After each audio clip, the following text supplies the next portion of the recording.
To start this review off, since this is my first one I have done in a very long time, I think it's been about 6 years, where I only used to write reviews. I'm not the best at editing. What you see in the background is actually my Let's Play uh, from the Twitch VOD that I did. Um, and it's very early on. There's no spoilers or anything. Second, I want to say a little bit about me and my quality to write this review. It's been about 6 years since I wrote a review. I never really made, talking over and giving my thoughts on reviews. I really just wrote uh, articles and Word docs about reviews and posted them online. But I feel like this is a better ingestible form. Um, if you want to know why I'm qualified for this review, I used to Smite Esports. I did a lot of speedrunning, and if you see any of my streams, I have tons and tons of games under my belt. So many, in fact, that um, I can even I can't even name all the games I've ever played. What I can tell you is I've played every Doom game, and this is a pretty good one. But I'm gonna do a quick summary of my review. So if you just want to hear my thoughts and go, you can. And then I'm going to do the long review after. So the game we're doing is Doom the Dark Ages. I thought it would be a good one since I haven't done a review in a while and it just came out. The platform that I played it on was the PS5 Pro, and the developer was id Software. I use a 20-point system. Gameplay mechanics count as 5 points. Graphics count as 5 points. Performance counts as 5 points. And story counts as 5 points.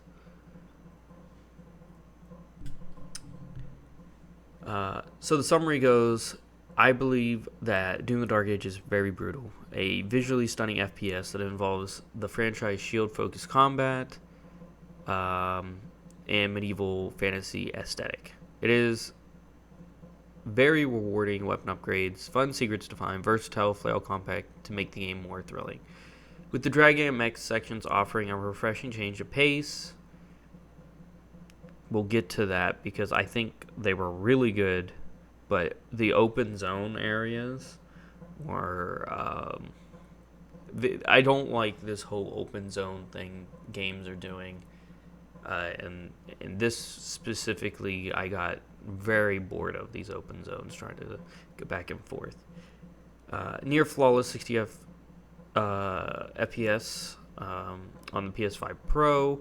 Didn't really have any problems. The parry mechanic compensates well for the lack of double jump, which annoyed me, but it did. However, open zone areas were underwhelming, and Nightmare difficulty feels very easy. It was. I played it on Nightmare because I didn't want to die and restart the whole game. So in Pandemonium didn't sound fun to me.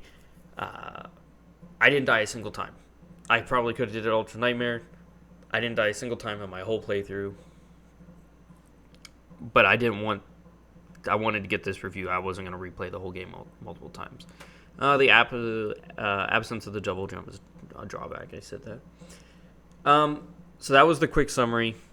Now we're going to start with the mechanics. I'm going to read what I wrote and then just give my thoughts as I go. If I have anything to add, more.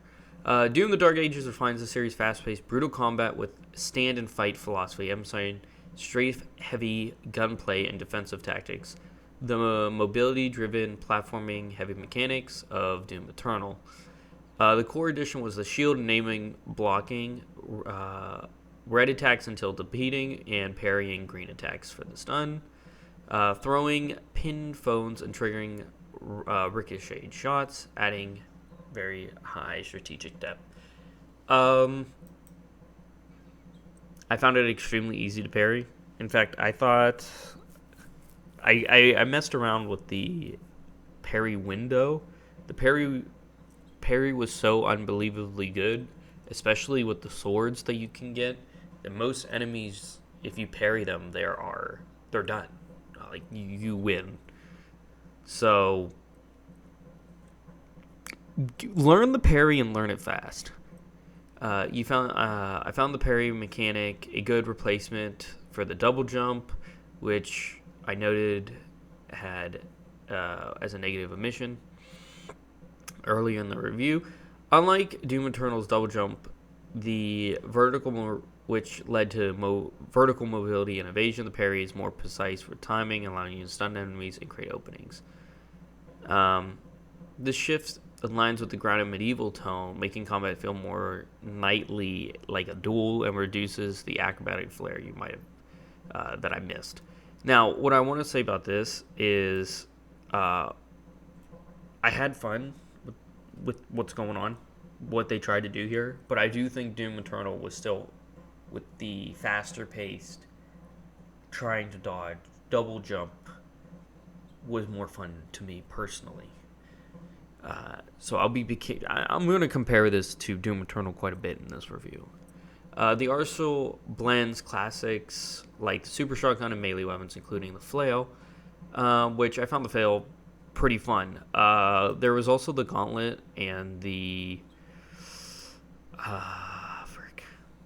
what was it? I never used the thing. I never thought it was very good. It was a...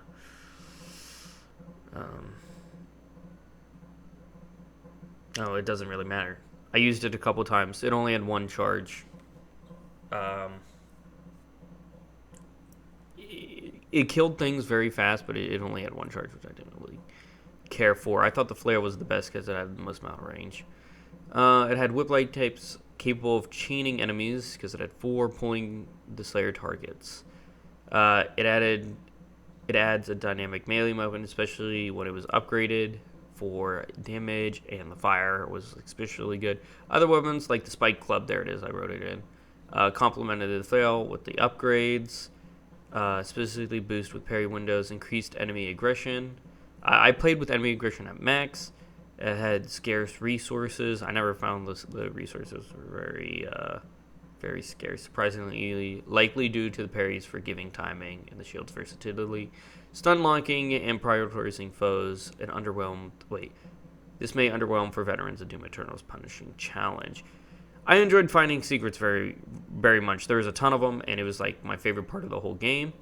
Coding entries, cosmetic skins, upgrade points such as the rubies, gold, hard to reach areas and breakable walls had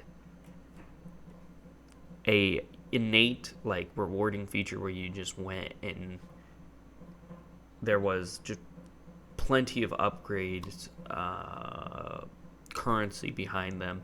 The Wrathstones were the hardest thing to get. I remember a couple times where I had to kill wolf statues, and there was 3 to 5 in a level, and you had to find them all to get a Wrathstone. Wrathstones unlock the best upgrades in the whole game, but even I was it's taking too long to get all these. I know it's supposed to be more methodical and faster, slower pace, but when I think of Doom, I don't think of let me look for the wolf statues. I think of running, gunning. The dragon riding and piloting mech seconds were definitely a diversify in the 22 level campaign.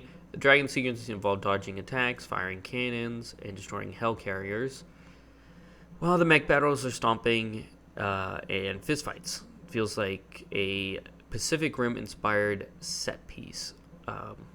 Though shallow, dragon sequences resemble the turret sequences, and the mechs lack finesse. They're brief, to avoid pacing issues. However, I did dislike the open zone areas, which some players find less engaging than the linear combat sections, which was me. These battlefields filled with secrets and flexible objectives felt aimless, diluting the intensity and preferring the relentless combat. Reducing the platforming and having no double jump made it even worse to go around these open zones areas, and the grounding focus making the flow less dynamic, though the parry and the flail did help mitigate this. So the the dragon sections were some of my favorite points in the game because it was so different, and I was always a huge fan of like all range mode in Star Fox, if you can think of it that way. But there's like a lock on, and there was still dodging. Instead of parrying, it was like a dodge, and you got this really cool laser out of it. I love the dragon sections. The open zones would have been way better with the double jump. I bring it up a lot, but the double jump would have just really genuinely helped. I wish there was just an option in the menu that was like, can you enable this or not? Overall fighting and combat, this is Doom. It still plays like Doom. It's Doom. It was a lot of fun. The mech sections were boring at best, unharmful, I guess. Boring at worst, unharmful at best. So for the gameplay mechanics, I gave it 4 out of 5 because I'm comparing it to its predecessors. I thought it was exhilarating, had rewarding updates, fun secrets, versatile, had a great parry, but it was relatively easy even on the difficulty I played, and the open zone areas prevent a perfect score. Getting down to graphics, this is the new IdTech engine. It delivers a grotesque, immersive world. The medieval dark fantasy aesthetic, blood-soaked castles, molten lava rivers, stormy skies, skeleton-esque dragons, as I say, is rendered with dynamic lighting, particle effects, and intrinsic textures. My bad. Can't write everything well. The Doomslayer's redesigned armor, I think, is freaking amazing. I actually love the way the new cape looks and how he designed. I ended up using the Divinity skin because I bought the premium pack, and I will play the DLC campaign on stream when it comes out. Look forward to that. Also look forward to the Let's Play. I have 2 episodes. They're actually uploading now, but they're not going to be out until like July 10th because YouTube's always delayed. Flail animations were very much enjoyable to see. The horrifying, quote unquote, when you write, you gotta exaggerate. They weren't really horrifying, but I'm sure someone would find them scary. They were meticulously crafted, varied level design, from fiery hellscapes to frozen wastelands to maintain a cohesive look. The Dragon and Mech sections, which I did like, were visually spectacular. The dragon fight showcasing sweeping vistas and mech battles emphasizing on scale. The secrets I found fun, visually distracting with the areas that they were in, but they were very distinct and when you got there. So what I mean by that is like they were always like in little caves or just like a wooden section. It was very it didn't really fit with the whole open area. I know they're supposed to be secrets, but I'm comparing it. It was very distinct though. Glowing alcoves enhancing exploration appeal. The color palette was dominated with dark reds, grays, and browns. It was very gritty, can feel monotonous compared to Doom Eternal's vibrant sci-fi vistas. An open zone area, which I very much disliked. The visual impressive but repetitive due to the sprawl. Minor texture pop-in did occur in some intense battles, though I didn't see too much of it on the Pro, but I did see it a bit on the PC. I played the whole game on the Pro, and that's what you're seeing in the background, but I did play, like, I always play the PC version, whatever console version I play. My PC is no slouch. It has a 7900 XTX in it, and I shouldn't see poppin'. So, I'm giving it a 4 out of 5. I thought the direction was exceptional. Being that the Dragon and Mech sections were definitely a standout for the graphics, but the poppin' and the very monotonous palette was really a catch for me. Onto performance. The performance is very robust, with my experience on the Pro, highlighting near flawless 60 FPS with no noticeable resolution decreases. Um, Obviously, I don't have a pixel counter. I feel there's definitely a upscale somewhere because it's not true 4K. Even you can see in the background, it doesn't look true 4K, but it comes pretty close. When I played it on PC, I didn't have any FPS. I was able to play it at 120, not for FPS drops. I was able to play it at 120 at 4K. Even in the most chaotic battles, parrying, everything was done on very fast-paced Nightmare difficulty, and I didn't have a single issue. I have to say, this new id Tech engine seems phenomenal, and honestly, more games need to use it. It ensures stability, minimal bugs and crashes, transitions between core gameplay, dragging areas, mechs. There was no crashes at all, and it seemed very seamless. The PC versions offer customized settings, while the PS5 Pro delivers enhanced visuals compared to the PS5. I did play the PS5 version since I got the disc just to see how it was. I had a few FPS drops, not gonna lie, and the resolution was definitely a noticeable hit. I didn't notice any pop-in or issues while playing on the console. The game maintains a consistent performance in very dense areas.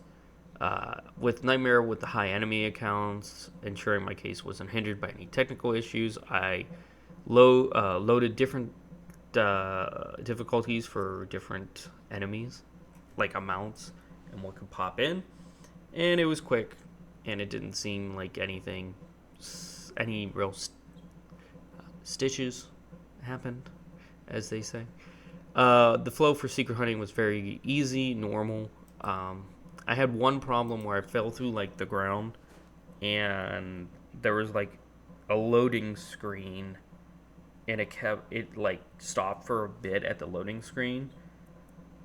It only happened once, and when I went through it again, when I wasn't on the Pro, it didn't happen.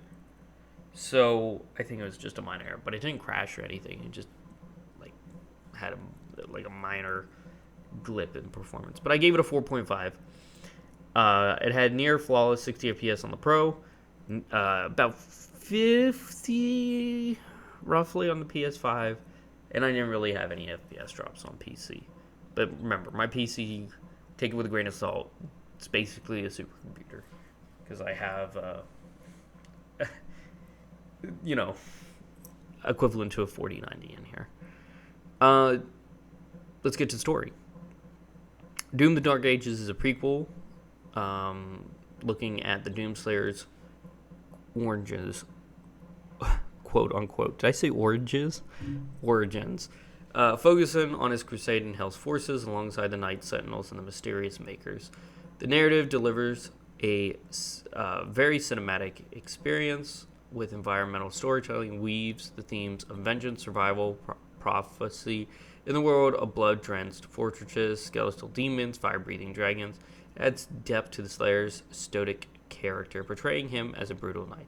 While keeping the series action-focused, the story was accessible to newcomers with Codex collectibles, which are tied to the secrets, revealing more lore about the Sentinels and the Makers, rewarding exploration despite the ongoing hatred I have for the open zone areas. Codex entries were pretty interesting to read. It was really nothing but fluff, but I liked it personally. Just a nice change of pace to look through. Cutscenes were absolutely amazing. I'm gonna tell you a whole story, but let me read this last paragraph here. The medieval setting experienced on Nightmare feels immersive, tower structures, and titans reinforcing the scale. The dragon and mech sequence is added very high cinematic flair, while the Flail's brutal animation aligns with the narrative's tones. However, the story prioritizes spectacle over emotional depth or Doom Eternal's cosmetic stakes. The cutscenes with religious and political factions can feel ponderous, especially in the open zone levels.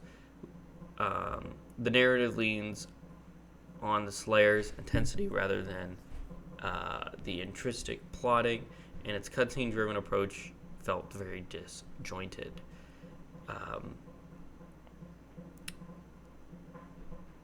so I gave the story a 3 out of 5, as the narrative did fit the medieval aesthetic. It's just that there might as well not been a story. And the Doomslayer kind of gets shafted a little bit near the end for some girl who has power that I don't even remember her name. Like, so it was 3 main characters: the king, the Doomslayer, and some girl. I can't tell you even about them. Like, I'm gonna be completely honest. Doom was never meant for stories, really. Like, who cares about the story? But Doom Eternal had a good story. At least, I thought it was. This game, it's just like, the girl has a demon god in her. Okay. The other demon wants it to rule the demon world. Okay. You gotta go kill it. Okay. And the king's there to rule the Sentinels because he has references to the other games. Alright. Good. Sweet. Neat. The overall impressions. Doom the Dark Ages is a thrilling FPS prequel blending medieval dark fantasy aesthetic, shield-driven combat, rewarding weapon upgrades, fun secrets, and a dynamic flail, a parry mechanic that offsets the lack of double jump and polished experience, with the dragging and mech settings providing refreshing change. Near flawless FPS on the faction I played. However, the nightmare difficulty was underwhelming. The open zone areas were boring. Missing the double jump was a setback. Despite the parry strengths, it still had flaws. Because sometimes I parried and it just went through. Like, enemies' attacks just went through me. Like, the parry. Maybe I had that happen more often when the parry was set to max parry window when it wasn't. Like, some attacks just didn't work. Where, if you know me, my co-hosts sit with me and they were looking for stuff as I went, they also saw some parry attacks just not work. The story varies spectacle over depth. It was a 12 to 15 hour campaign. It took me 15 hours because I went around looking for all the secrets. My buddy took 18 hours. I tend to go quicker because that's what I do. I play video games all day. It offers plenty of replayability for difficulty. There was a bunch of sliders at the opening of the game, so you can customize it to your liking. The collectibles and upgrades were very interesting. The single player focus and lack of multiplayer disappointed some, and not really to me, because I just wanted a single player. I never really played multiplayer in Doom anyway. But I wanted to try multiplayer to play with a buddy of mine, which, obviously there's no multiplayer. So kind of a setback, but I'm not taking any points off of it because this is Doom. This is a worthy Doom entry, delivering versatile Doom and Slam for any FPS fan. Yeah, I mean, what can I say? It really was Doom at the end of the day. The total score I gave it was a 16.5 out of 20. So, it got a really high score, but honestly, for $100, alright, I bought the premium edition. The DLC campaign better be worth $30. In fact, I don't think this was worth $70. I would wait until this game is worth $50. Heck, I would say $60 if you're into FPS, but $70, it just feels like they're charging overpriced for this. I am honestly just, I don't think it's worth the price of admission. Did I have a great time? Yeah, I thought it was freaking awesome. But I could have had this experiences elsewhere. Awesome. It's nothing that I haven't seen before. everything I've played is something I've seen done somewhere else. Particularly, like, not particularly better, but, like, if not the same. It brings nothing new to the table, as I'm going to say. Would I put it higher than Doom Eternal? I wouldn't. Would I put it over 2016 Doom? Yeah. Yeah, I would. I thought 2016 Doom was amazing, but this more spectacle, more fun, more action, just thought it was more exhilarating, specifically in that case. I'm not gonna do the whole entry of, price doesn't go into my opinion. Price goes into my opinion a lot. If I didn't have to pay for this game, I probably would have gave it an 18. But I did. In fact, I bought the premium twice.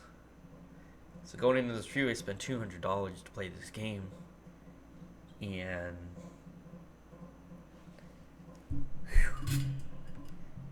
I'm saying you should definitely wait for at least a sale. Unless you're a major FPS fan, do wait for a sale.